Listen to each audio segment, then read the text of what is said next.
지난주 아주 놀라운 소식이 우리에게 전해졌습니다. 우리 장로님도 기도해 주셨는데요. 우리나라의 한강, 사람 이름이에요. 한강이. 요즘에 한강이 무슨 일이 있어? 한강 하니까. 한강이라는 작가가 노벨 문학상을 탔어요. 이거 엄청난 일이에요. 엄청난. 네, 이거는 참 있을 수 없는, 본인도 놀랬고. 네, 제가 보니까 후보를 절대 발표하지 않습니다. 노벨 문학, 노벨 모든 상은. 그래서 어느 사이트에 전 세계의 작가, 유명한 작가, 아마 요쯤이면 이 사람 탈 것 같은데 후보 20명을 이름을 쫙 올려놨는데 거기에 한강은 없었어요. 네, 그 정도로 깜짝 발표였다고 합니다. 아시아 여자로서는 최초의 상을 받은 노벨 문학상. 참 한국인으로서 대단히 자부심이 있고, 드디어 우리는 노벨 문학상을 번역본이 아니라 원서로 읽을 수 있는 그런 나라가 되었습니다. 작품은 채식주의자라고 하는 작품이에요. 노벨상 선정위원회가 이 작품을 선정한 이유를 이렇게 적었더라고요.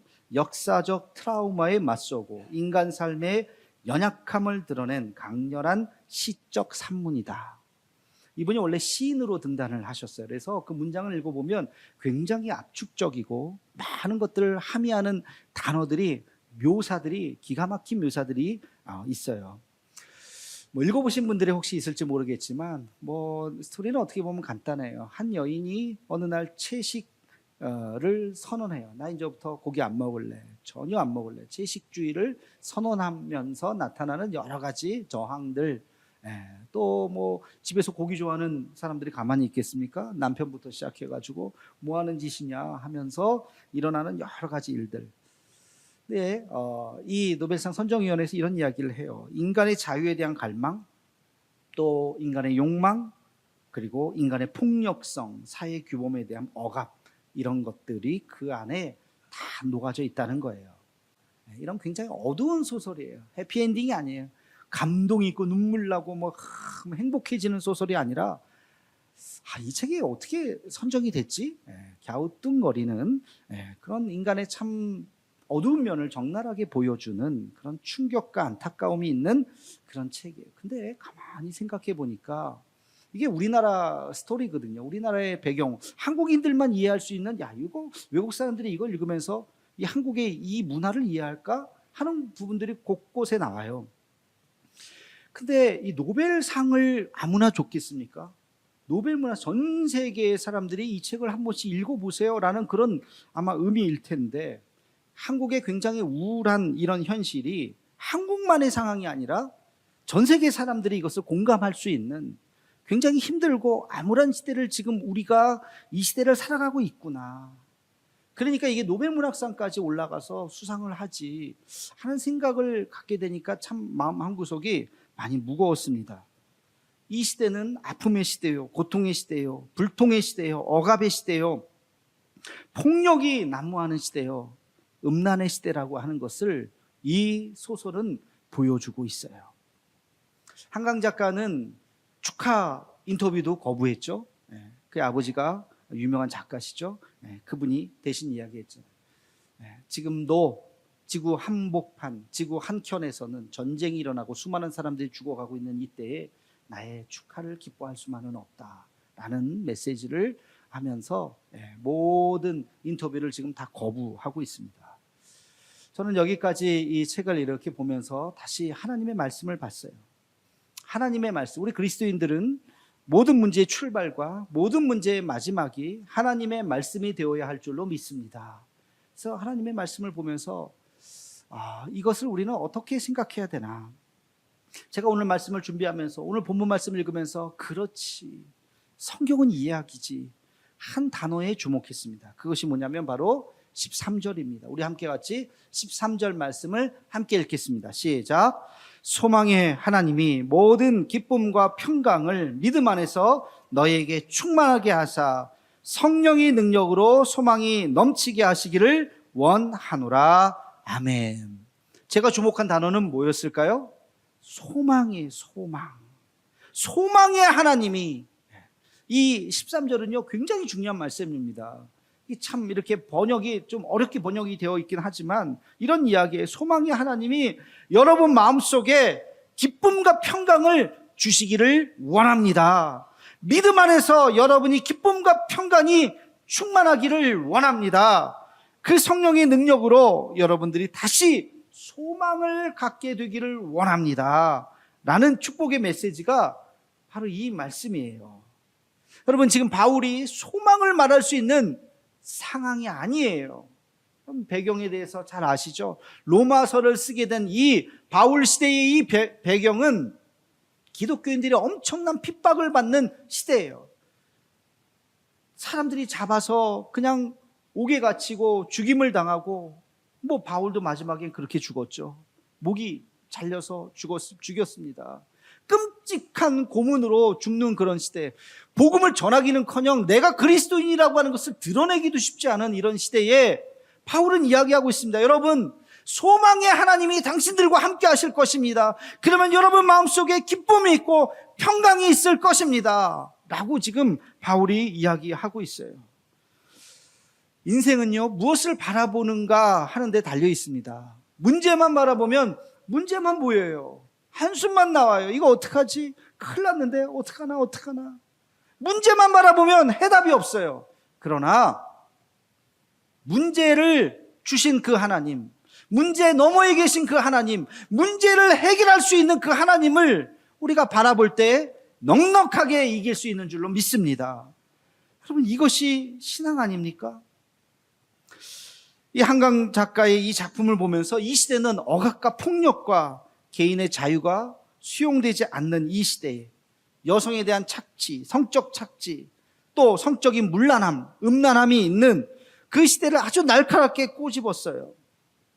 그리고 이 노벨 문학상을 주기로 작정한 사람들의 마음속에도 그렇지, 이 시대가 이런 시대지라고 공감을 했다는 것입니다. 지금 지구 한쪽 편 여전히 전쟁 중에 있고 오늘도 수많은 사람이 두려움 속에서 죽어가고 있을 거예요. 여러분 그런 상황 속에서 우리는 성경을 바라봐야 됩니다. 우리는 절망만 바라봐서는 안 되고 성경이 말하는 그 단어에 우리는 관심을 가져야 돼요. 이것이 바로 신앙의 위대함인 줄로 믿습니다. 우리의 현실은 어렵지만 그러나 이 현실을 우리가 벗어나서 위대한 하나님을 바라볼 수 있는 믿음이 있기를 주님의 이름으로 축원합니다. 절망을 말하는 것이 아니라 여러분 소망을 말해야 됩니다. 그래서 오늘 말씀의 제목을 제가 뭐라 그랬어요? 소망주의자. 그 소설을 패러디한 거예요. 소설 채식주의자를 조금 다르게 해서 소망주의자. 딱 제목을 보면서 눈치를 채야 돼. 소망이 있어요. 어떤 상황 속에서도 우리가 소망을 잃지 않겠다. 그런데 우리가 어떤 상황 속에서도 우리가 소망을 잃지 않기 위해서는 다시 말하면 소망주의자가 되기 위한 두 가지의 조건이 있더라고요. 제가 그것을 오늘 말씀 속에서 찾았습니다. 우리 함께 같이 7절 말씀을 읽겠습니다. 시작. 그러므로 그리스도께서 우리를 받아 하나님께 영광을 돌리심 같이 너희도 서로 받으라. 아멘. 얼마나 중요한 말씀인지 몰라요. 여러분 소망주의자의 첫 번째 조건 7절에 어떻게 하라고요? 너희도 서로 받으라. 받으라는 게 뭐예요? 서로 받으라는 게 뭐예요? 뭘 받아요? 서로 수용하라는 거예요. 서로 품으라는 거예요. 서로 끌어안으라는 거예요. 용납하라는 것입니다. 용서하라는 거예요. 그 근거가 있죠? 그리스도께서 우리를 받아 하나님께 영광을 돌리신 같이 그리스도께서 우리를 받으셨다고요. 우리가 누군데요? 잘났어요? 똑똑해요? 하나님이 여러분 받으실만 합니까? 아니잖아요. 죄인이에요. 받을 수 없어요. 부끄러운 죄인이 하나님 앞에 설 수 없는 죄인이에요. 여러분 탕자가 어떻게 아버지 앞에 설 수 있습니까? 호랑망탕한 그 못된 자식이 어떻게 아버지 앞에 설 수 있어요? 그런데 아버지가 그냥 안아주신 거죠. 여러분 그 심정으로 우리가 하나님 앞에 나갔잖아요. 하나님이 우리를 받으심 같이 너희도 서로 받으라는 거예요. 서로 손가락질 하지 말라는 거예요. 여러분 한 사람과 한 사람 이렇게 보면 다른 거 생각하면요 우리가 하나가 될 수 없어요. 아유, 남자, 여자, 다른 거 생각하면 그 어떻게 하나가 될 수 있겠습니까? 성경에도 보면 유대인과 헬라인이 서로 적대시 하잖아요. 서로 손가락씩 이방인이고 서로 그냥 아주 못 잡아먹어서 안달이죠. 주인과 종이 어떻게 하나가 될 수 있습니까? 남자와 여자가 어떻게 하나가 될 수 있겠어요? 요즘은 가진 자와 갖지 못한 자들이 어떻게 하나가 될 수 있겠어요? 그런데 하나가 되라는 거예요. 우리가 함께 같이 품을 때에 그 안에서 우리는 미래를 바라볼 수 있습니다. 그 안에서 우리는 꿈을 꿀 수 있고 소망을 바라볼 수 있는 줄로 믿습니다. 여러분, 남자와 여자가 어떻게 하나가 될 수 있을까? 서로 손가락질하지 말고 노인과 젊은이가 어떻게 하나가 될 수 있을까? 다른 거 생각하면 하나가 될 수 없어요. 같은 거 생각하자고요. 같은 거. 인간이잖아요, 같이. 저와 여러분이 다른 걸 생각하면 얼마나 달라요. 죄송하지만 저는 경상도 사람이 아니잖아요. 그렇죠? 네. 그냥 대도교에 오려고 처음 경상도 온 거예요. 네. 그 여러분하고 저하고 뭐 나이도 다르고 뭐 살아온 배경도 다르고 다 다르죠. 그럼에도 불구하고 제가 여러분 앞에 설 수 있고 여러분이 저를 받아들일 수 있는 것은 우리 안에 공통점이 있잖아요. 그게 뭐예요? 공통점이 뭐예요? 예수 그리스도. 제 안에 예수님이 계십니다. 여러분 속에 예수님이 계십니까? 아멘이 안 나와요. 다시 묻겠습니다. 여러분 속에 예수님이 계십니까? 아멘. 예수님 안에서 한 피 받은 한 형제이기 때문에 제가 여러분 앞에 설 수 있고 여러분이 저를 목사로 인정해 주시는 거죠. 여러분, 예수님 안에 있기 때문에 우리가 하나가 될 수 있는 거예요. 예수님이 아니라면 저는 그냥 지나가는 아저씨예요. 그죠? 저도 여러분은 그냥 지나가는 할머니, 지나가는 아줌마 아저씨죠. 무슨 차이가 있겠어요? 예수님 안에서 우리는 하나가 될 수 있는 거예요. 어떤 분이 그래요. 저한테 와서 가끔 그렇게 얘기해요. 목사님, 내년에는요 좀 셀을 좀 다른 데로 옮겨주세요. 저 사람을 옮기든지 나를 옮기든지 좀 찢었으면 좋겠어요. 너무 세대 차이가, 너무 수준 차이가 나요. 너무 그래요. 한편으로는 이해가 되지만 또 한편으로는 마음이 씁쓸해요. 차이가 나면 얼마나 난다고. 그거 못 봤나? 공통점을 좀 찾아서 함께 할 수는 없을까? 그렇게 하이나 이 사람하고 나랑 뭐 틀리니까 헤어져.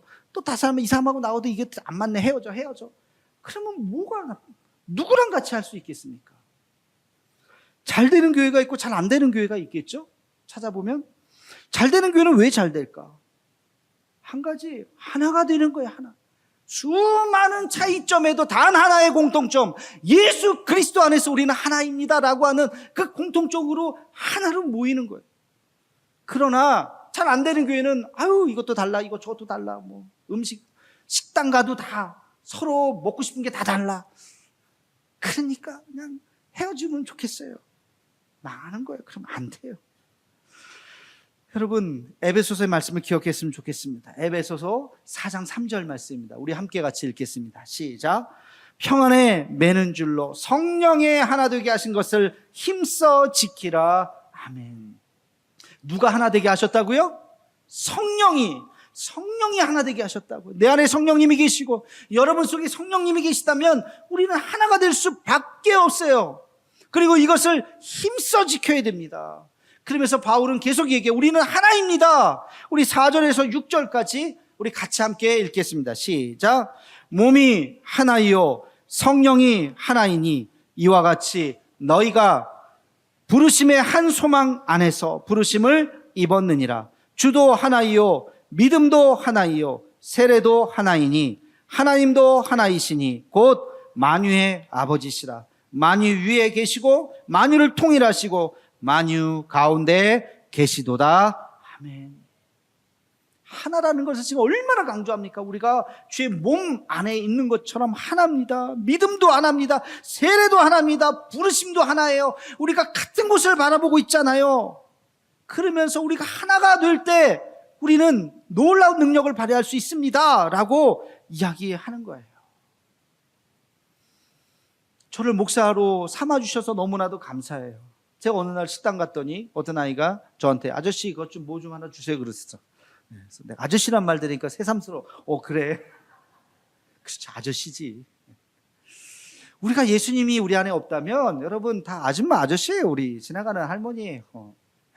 예수님 안에 있다고 하는 거, 예수님 안에서 우리가 한 형제라고 하는 거, 이것이 모든 차이점을 다 이길 만큼 예수님 안에서 하나가 되어야 할 줄로 믿습니다. 자, 두 번째 소망주의자의 조건, 우리 13절 말씀을 다시 함께 읽겠습니다. 시작.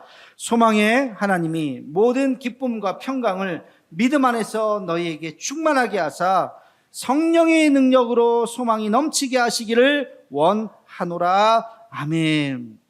굉장히 중요한 말씀인데 한 번 읽고 이거 잘 모르겠어요. 제가 제 나름대로 이걸 다시 한번 좀 번역을 했습니다. 이런 뜻이에요.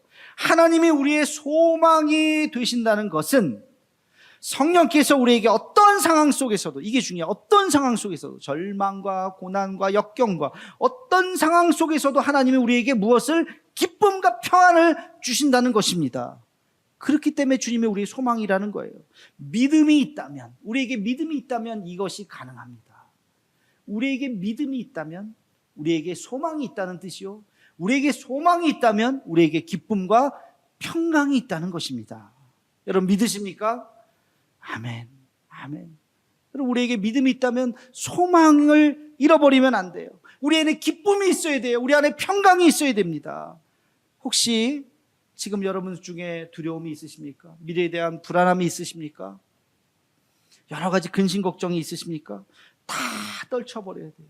우리의 삶이 우울하지만 우울한 채로 있어서는 안 돼. 그것을 이겨내야 돼요. 채식주의자 이 책을 읽으면서 처음부터까지 우울해요. 동감도 되고 공감도 되는데 참 뭔가 반전이 없어요. 한 여인의 결국엔 어떤 비극으로 끝나요. 사회적 살인이라고 그래요. 사회적 살인. 실제로 막 자살 기도도 하고 결국엔 막 정신병원에 끌려가기도 하고 막 그러면서 미친 짓을 하고 사회적 살인을 이야기하고 있어요.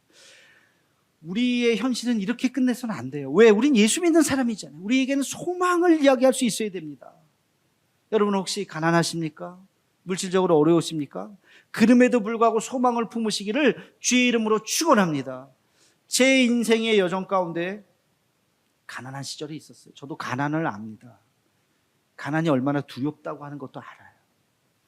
제가 고등학교 때 한 번은 학교 선생님이 저를 불러요. 왜 부르는가 봤더니 너 공과금 안 냈다. 벌써 밀려있다. 몇 달 됐다. 어떻게 됐니? 하면서 그리고 선생님이 참 인격적이에요. 나를 이렇게 공개적으로 얘기하지 않고 저를 이렇게 불러다가 얘기를 해서 제가 참 그렇게 힘들게 뭐 대학 등록금이 아니라 고등학교 때도 그렇게 살았던 경험이 있습니다. 제 고등학교 기억의 한 편은 굉장히 우울했어요. 가정 형편적으로. 그러나 저는 그때 예수님을 만났어요. 그때 예수님 만나서 교회 오니까 너무나도 기쁘고 행복한 거예요. 찬송 부르면 무아지경이에요. 이 찬송의 가사가 다 나의 신앙 고백이에요. 그래서 제 고등학교 때 기억은 너무 행복한 기억이에요. 예수님으로 인해서 너무 기쁜 기억이 훨씬 더 많습니다. 그럼 시험에 떨어져서 낙심하고 절망하십니까? 그래도 소망을 품으시기를 주님의 이름으로 축원합니다. 저도 많이 떨어져 봤어요. 또 1년 기다리고 또 1년 기다리고 또 1년 기다리고 그 시간들, 그 순간은 참 힘들었는데 지나고 놓고 보니까 얼마나 아름다운 시간인지 몰라요. 나를 더 단단하게 만드는 시간인지 몰라요. 여러분 우리가 큰 미래를 바라보면서 하나님이 나와 함께 하신다면 내가 견딜 수 있나이다, 이 믿음 가지고 나아가기를 주의 이름으로 축원합니다. 여러분 몸이 혹시 병드셨습니까? 힘드십니까? 그러나 여러분 죽음, 사망 권세를 이기신 우리 주님을 바라보시기를 주님의 이름으로 축원합니다. 제가 언젠가 말씀드렸잖아요. 우리가 죽어도 할렐루야. 왜? 죽으면 어디 가요? 여러분 죽으면 어디 가요? 천국 가요. 믿으시면 아멘 하시기를 바랍니다. 아멘. 죽으면 감사해요. 이 땅보다 더 좋은 곳에 가니까. 할렐루야. 그런데 뭐가 두렵습니까? 하나님이 낫게 해주시면 내가 그 건강 가지고 더 주를 위해서 일할 것이요, 만약에 낫지 않으면 내 인생 여기까지구나, 감사합니다 주님 라고 말할 수 있는 것이죠.